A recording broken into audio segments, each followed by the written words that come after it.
उमासहस्रम् 39 स्तबकं 29th chapter.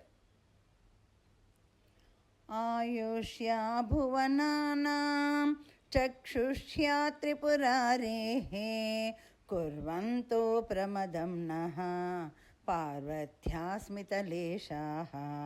नात्यर्घाणि निरर्धं नेतव्यानि दिनानि अम्बायाश्चरितानि श्रोतव्यान्यनघानि उद्योगं कुरु जिह्वे संहर्तुं दुरितानि पूतान्यद्रिसुतायाः कीर्त्यन्तां चरितानि श्रीशक्तिर्विनिवार्या चिन्ता कापि न कार्या नित्यं चेतसि धार्या दीनानां गतिरार्या ज्ञातुं या गदितुं या श्रोतुं या श्वसितुं या द्रष्टुं यान्तरशक्तिः तिष्ठात्रा स्मृतिरेषा बिभ्राजेन शताभं बिभ्राणं शिरसेन्दुं स्मर्तव्यं जगदम्बा रूपं वादुतपापं येषां स्यात् परितप्तं प्रायश्चित्तमघेन रुद्राणि पदसेवा प्रायश्चित्तममीषाम् तद्दीप्तं पदयुग्मं सेवे यत्र भवन्ति अङ्गुल्यो दशभानोः भानूनां शतकानि नो चेत् कुप्यसि किञ्चित् याचे वाचमतीते सेवां मातः उरीकुरु इष्टं मे कुरु मा वा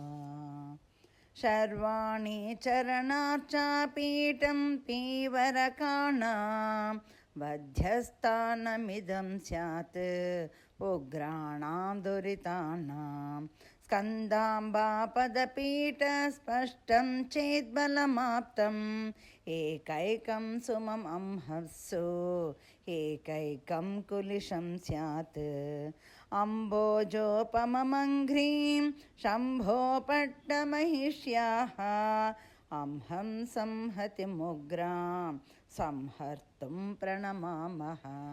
ये कालीपदवेशं नालीकं प्रणमन्ति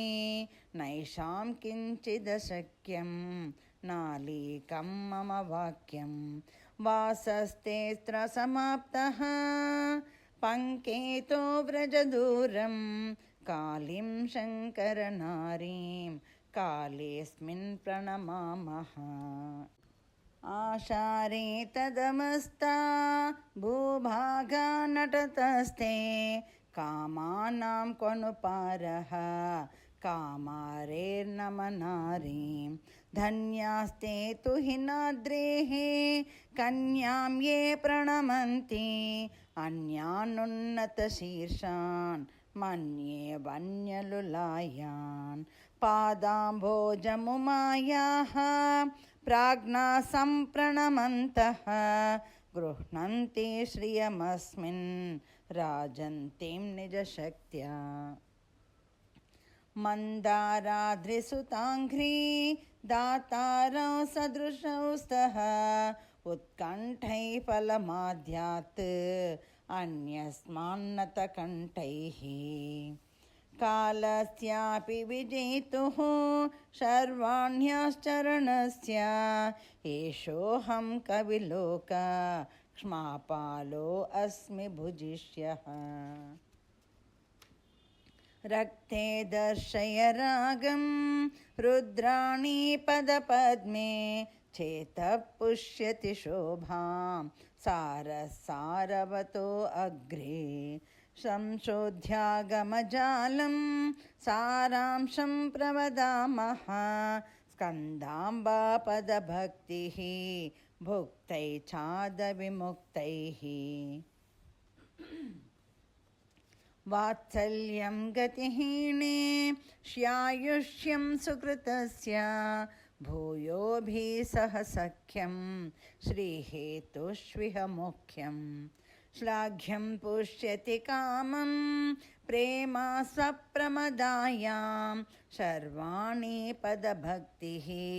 नित्याया प्रमदाय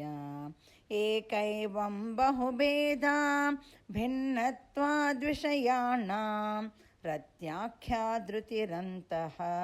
सासूते फलभेदान् हर्षं कञ्चन मातुः मत्तो भक्तिभरेण तन्वन्नेष विदत्तां हेरम्भो मदलेखाः। श्री उमये नमः। श्री उमये नमः। श्री उमये नमः।